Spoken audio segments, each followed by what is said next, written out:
बूचड़खाना छत्तीसगढ़ प्रदेश का पहला जो भिलाई में बनाया गया। और विडंबना ये है कि आसपास रहवासी क्षेत्र है, यहाँ घनी आबादी क्षेत्र है और शहर का पॉश इलाका भी कहा जा सकता है इसे। और वहीं पे शहर के बीचों बीच बूचड़खाना बनाया गया था। सेंट्रल गवर्नमेंट का फंड आया था यहाँ पर 2017 में, पास हुआ था 18 करोड़ रुपए। कितने सोने लगते हैं वो भी गिनने पड़ेंगे।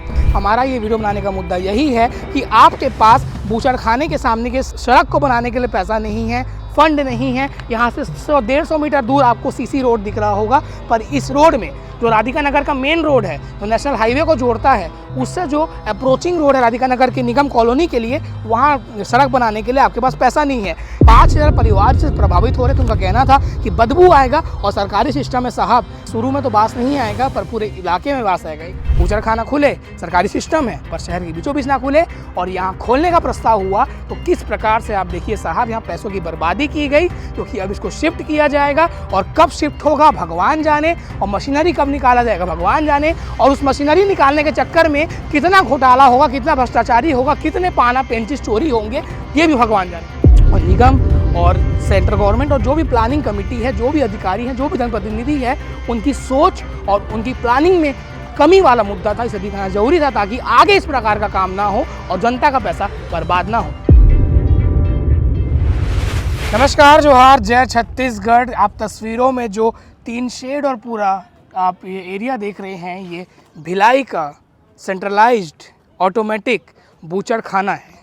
बूचड़खाना छत्तीसगढ़ प्रदेश का पहला जो भिलाई में बनाया गया। और विडंबना ये है कि आसपास रहवासी क्षेत्र है, यहाँ घनी आबादी क्षेत्र है और शहर का पॉश इलाका भी कहा जा सकता है इसे। और वहीं पे शहर के बीचों बीच बूचड़खाना बनाया गया था। हालांकि अब महापौर की बैठक में MIC मीटिंग में इस बूचड़खाने को यहाँ खोलने की योजना को स्थगित कर दिया गया है। अब इसे कहीं और शिफ्ट कर दिया जाएगा। मामला ख़त्म। आप सोचेंगे वीडियो क्यों बना रहा हूँ, तो अब आपको मुद्दे की बात बताता हूँ। जैसे ये बड़ा सा लोहा सा गेट है और सामने दिखाने के लिए इसे खुला छोड़ दिया गया है और अंदर ताला लगाया गया है और इसका देखरेख करने के लिए कोई चौकीदार नहीं है, तो आप सीधी समझिए। और ये प्रोजेक्ट कितने का आपको पता है? सेंट्रल गवर्नमेंट का फंड आया था यहाँ पर 2017 में, पास हुआ था 18 करोड़ रुपए। कितने सोने लगते हैं वो भी गिनने पड़ेंगे। 18 करोड़ रुपए वो पैसे हैं जो जनता ने डायरेक्टली इनडायरेक्टली टैक्स के पैसों को सरकार के पास दिया। और इनडायरेक्ट टैक्स एक ऐसा माया जाल है गुरु, आपको पता भी नहीं चलेगा कि आपका कौन सा पैसा सरकार के पास जा रहा है। और इसको प्लान करने वाले बड़े बड़े नेता, बड़े बड़े अधिकारी, बड़े बड़े इंजीनियर, बड़े बड़े ब्यूरोक्रेट, नौकरशाह वो जिनको तनख्वाह मिलती है जनता के टैक्स के पैसे से। पर वो ये ढंग से प्लान नहीं कर पाए कि शहर के बीचों बीच अगर वो बूचड़खाना खोलेंगे, मान लीजिए उस समय इतने रहवासी यहाँ नहीं थे, आने वाले समय की प्लानिंग पहले सालों की प्लानिंग पहले से हो जाती है। और यहाँ पर निगम ने ही प्लॉट काटा है। ये तो पता था कि यहाँ पे रहवासी आएंगे, जुटेंगे, विरोध होगा, तो क्यों इस जगह को चिन्हांकित किया गया बूचड़खाना खोलने को लेकर?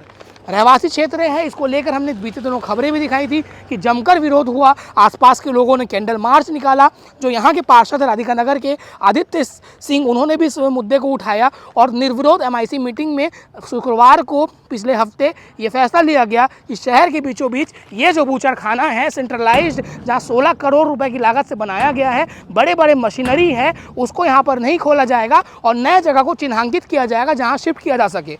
कौन सा जगह? भिलाई निगम क्षेत्र के। पर बड़ा सवाल ये है, जनता का पैसा जो इसमें लगाया गया, इसको बर्बाद किया गया, क्योंकि यहाँ सामान तो हट जाएंगे, पर आप भी जानते हैं सामान को इंस्टॉल किया गया, उसको हटाया जाएगा तो वियर एंड टीयर होगा। और जो इंफ्रास्ट्रक्चर है, अगर यहाँ से दिख पाएगा, हरेन दिखाएंगे, कद में थोड़े ऊंचे हैं तो दिखा पाएंगे वो, कि जो शीट है, 3 शेड पूरे लगे हुए हैं, इंफ्रास्ट्रक्चर वेयर हाउस तरीके से है और ये पूरा ऑटोमेटिक बहुत शानदार तरीके से बनाया गया है। तो इस इंफ्रास्ट्रक्चर का क्या होगा? क्या इसको भी निकाला जाएगा या इसमें कुछ और खोला जाएगा? तो कुल मिला के कई करोड़ रुपए घाटा होगा। घाटा फ्री में एक आदमी 8 से 10 घंटा काम करता है, तब उसकी रोजी 700 से 1500 रुपये हो पाती है। और उसमें ना जाने महीने में जब वो 15-20 हज़ार 25 हज़ार जो मध्यम वर्गीय निम्न मध्यम वर्गीय आदमी है, वो कितना पैसा टैक्स में पटाते थे, कभी टोल टैक्स, कभी गाड़ी का टैक्स। अब 10 रुपये का चिप्स बिस्किट खरीदते हैं, उसके पीछे भी टैक्स है, टैक्स तो देना पड़ेगा। पर उस टैक्स के पैसे का इस्तेमाल सही तरीके से हो तो जनता के अंदर भी एक संतुष्टि रहेगी कि सरकार काम कर रही है। पर सेंट्रल गवर्नमेंट की योजना, सेंट्रल गवर्नमेंट का पैसा और बर्बाद कर दिया गया है। हम ये पक्ष नहीं दे रहे हैं कि ये इसको बूचड़ खाना को यहीं खोलना चाहिए। बिल्कुल बूचड़ खाना यहाँ शहर के बीचों बीच नहीं खोलना चाहिए। और इसका खोलने का कारण एक और था। तो शहर में आप कहीं भी जाएंगे, फरीदनगर, स्मृति नगर, नेहरू नगर, जुनवानी, पावर हाउस, खुर्सी पार्क, भिलाई निगम क्षेत्र के जहाँ भी जाएंगे तो खुले में मटन बिकते हैं, उसको बंद करना। यहीं पे मटन कटेंगे। करीबन 400 से 500 बकरों की यहाँ पर काटने की तैयारी थी रोज़ाना, और ताकि शहरों में ना बिके और यहाँ से मिले। तो आप सोचिए क्या ये जो पहला मोटिव है आपको लगता है पूरा हो पाएगा? क्योंकि चिकन तो बिक रहे हैं, खाने वाले भी हैं, मटन जो कटते हैं संडे और कई जगह रोज़, तो क्या वो चीज़ ठीक हो पाएगा इसके खुलने के बाद?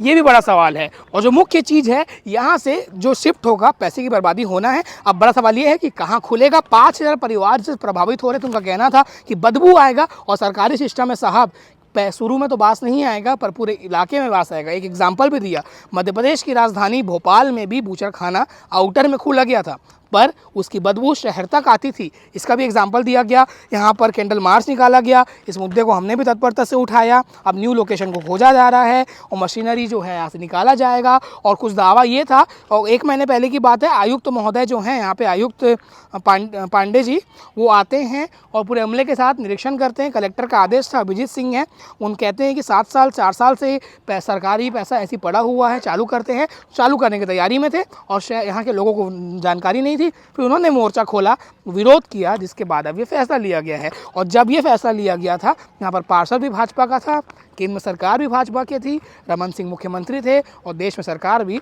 नरेंद्र मोदी यानी कि भाजपा की थी। और 2018 के बाद यहाँ पर कांग्रेस की सरकार आती है। 2020-21 में यहाँ चुनाव होता है, तब शहर में कांग्रेस सरकार बनती है।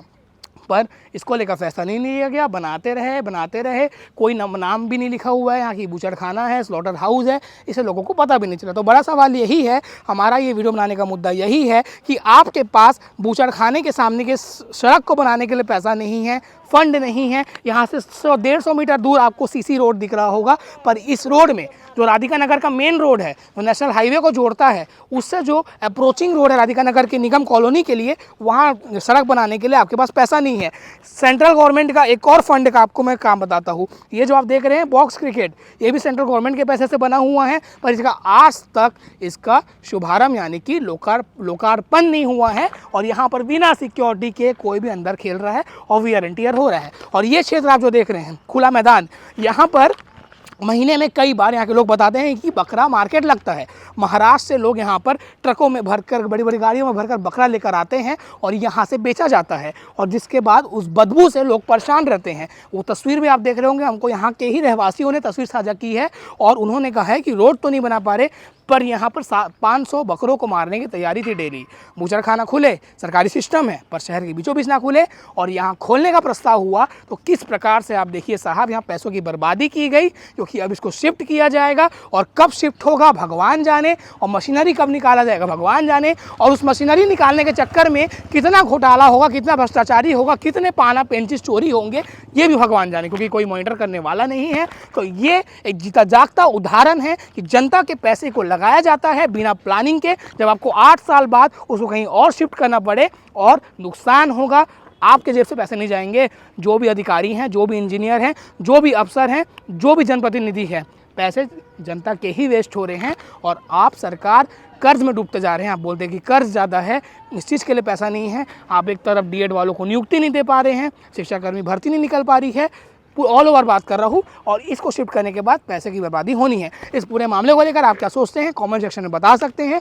जनता से जुड़ा हुआ मुद्दा था और निगम और सेंट्रल गवर्नमेंट और जो भी प्लानिंग कमेटी है, जो भी अधिकारी हैं, जो भी जनप्रतिनिधि है, उनकी सोच और उनकी प्लानिंग में कमी वाला मुद्दा था। इसे दिखाना जरूरी था ताकि आगे इस प्रकार का काम ना हो और जनता का पैसा बर्बाद ना हो। कमेंट सेक्शन में अपनी राय जरूर बताइएगा और इस मामले को लेकर क्या कहते हैं और क्या होना चाहिए वो भी बताइएगा। शुक्रिया, मैं लाभेश। इलाके के पार्षद, वार्ड पार्षद हमारे साथ मौजूद हैं, आदित्य सिंह जी, जो फिलहाल 1 साल का कार्यकाल आपका बचा है और 1 साल पहले ही इसको लेके बवाल हो गया। तो वही प्रश्न है, अभी तो MIC में आप लोग का शिफ्ट हो गया, कोई जगह चिन्हांकित हुआ है?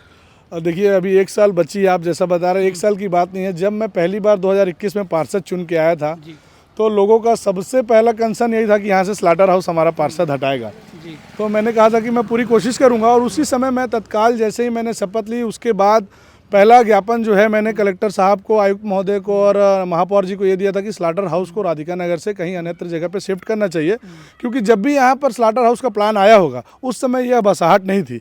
आज देखिए यहाँ खेल मैदान बन चुका है, यहाँ बाजू में पंप हाउस है जहाँ से पीने का पानी जाता है लोगों के घर घर में टैंकर, और पीछे लगभग हज़ारों की संख्या में लोग रहते हैं।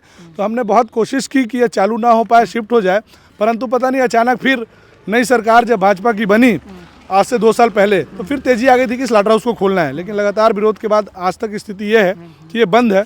कुछ दिन पहले MIC में टेंडर आया कि इसको रुचि के व्यक्ति के तहत संचालन करने का टेंडर निकाला गया।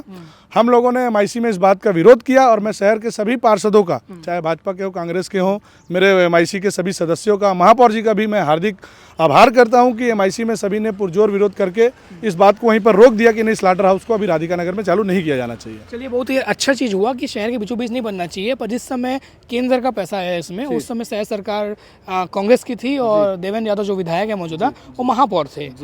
तो उस दौरान क्या प्लानिंग नहीं हुई, क्योंकि आप पार्षद है इसलिए मैं पूछ रहा हूँ, आप तब सरकार का हिस्सा नहीं थे, तो प्लानिंग नहीं हुई कि यहाँ खोलना, क्योंकि अपन जब प्लानिंग करते हैं 15-20 साल 25 साल की प्लानिंग करते हैं, यहाँ लोग आएंगे पता था, विरोध होगा पता था, तो क्या पैसों की बर्बादी नहीं हुई है? बिल्कुल, मुझे लगता है कि जब सरकार नगर निगम में कांग्रेस की थी तो कांग्रेस के लोगों का भी दायित्व बनता है, पर उससे ज़्यादा दायित्व बनता है हमेशा नगर निगम में काम करने वाले कर्मचारियों का, अधिकारियों का, इंजीनियर का, क्योंकि ये 1961 या 62 में BSP द्वारा बनाया गया स्लाटर हाउस था। जब यहाँ पे बसाहट नहीं थी, उस समय खाली जगह थी तो बना दिया गया, लेकिन जब आधुनिकीकरण इसका किया जाना था तब नगर निगम के जिम्मेदार लोगों को, अधिकारियों को भी इस बात का ध्यान रखना था कि आपने बाजू में ही राधिका नगर आवासीय आवंटन योजना के तहत इतने सारे ज़मीनें बेची हैं, मकान बनाए हैं, आज आप यहीं पर आधुनिकीकरण कर रहे हैं, तो ये गलत है। मैं मानता हूं कि हो सकता है निगम का कुछ पैसा इसमें व्यर्थ होगा या शिफ्टिंग में आवश्यक पैसे और लगेंगे, लेकिन आज की स्थिति को देखते हुए जनहित में निर्णय लिया जाना चाहिए कि इसको कहीं और शिफ्ट कर दिया जाए। आदित्य जी, एक और मांग है जनता का आपके यहाँ कि यहाँ पे रोड बनाने के लिए पैसा नहीं है, ये खुल गया है, इसको अभी तक लोकार्पण नहीं हुआ है, सामने एक बकरा मार्केट लगता है, 3 मुख्य समस्या है, त्रिकोण बना हुआ है, इसको लेकर आपकी क्या पहल रहेगी? मैं नगर निगम के उदासीन अधिकारियों को बताना चाहता हूँ, चलिए मैं तो जनप्रतिनिधि हूँ, मैंने अपनी बहुत कोशिश की, इसके 50 लेटर है मेरे पास, लेकिन नगर निगम का पंप हाउस का मेन रोड है ये, जहाँ से डेली टैंकर चलता है, उसके बाद भी मैंने कमिश्नर को, जल प्रभारी को, जल के जो अधिकारी होंगे सबको व्यक्तिगत रूप से कहा है कि भाई इस रोड को पहले बना दो ताकि कम से कम हमारा टैंकर ही सही से निकल जाए। हमारा टैंकर यहाँ से डिस्को डांस करते हुए जाता है और आधा पानी तो रास्ते में ही गिर जाता है, लेकिन जिम्मेदार लोगों ने कभी सूद नहीं ली। चूँकि मैं खेल प्रभारी था और एक खेल को लेकर के एक स्कोप आया था कि एक इंडोर मैदान बनाना है, तो मैंने कोशिश की है कि रोड के किनारे अच्छा लोकेशन है, यहाँ बन जाए, और कुछ बिल भुगतान को लेकर या कुछ टेक्निकल समस्याओं को लेकर ये अभी पेंडिंग है, पर मुझे लगता है हम इसका जनवरी में बढ़िया लोकार्पण करने वाले हैं बहुत जल्द। कम से कम ये कर दीजिए कि किसी चौकीदार को बैठा दीजिए ताकि वहाँ पे जो आपका बना हुआ है नुकसान ना हो। मैंने इसके लिए लिखित में एक वो भी दिया है कि स्लाटर हाउस में जो गार्ड है कम से कम वो उसको देख ले जाए और गार्ड की व्यवस्था किया जाए। और साथ ही साथ जो आप बकरा मार्केट की बात कर रहे थे, मैं खुद भी इस पूरे विषय से परेशान हूँ। लोगों की आए दिन शिकायत होती है, जब संडे आता है उसके पहले शनिवार को यहाँ बकरे का भीड़ लग जाता है, तो लोग हमेशा मेरे ऑफिस में आके भीड़ लगा देते हैं। मैंने कहा है कि भाई ऐसे लोग, हमें किसी व्यापार से आपत्ति नहीं है, लेकिन इनको शहर के बाहर कोई ऐसा खाली जगह दिया जाए, चिन्हांकित कर दिया जाए, ये लोग अपना व्यापार व्यवसाय करें। आज खुले में यहाँ गंदगी भी होती है, कोई राजस्व भी हमें नहीं मिलता है और शहर के लोगों का और मोहल्ले के लोगों का आक्रोश भी झेलना पड़ता है। तो पूरा जल्दी प्रयास करें कि यहाँ से शिफ्ट हो जाए। लास्ट छोटा सा, यहाँ पर क्या कुछ ऐसा खोलने का प्लानिंग आप लोग कर सकते हैं कि निगम को आए?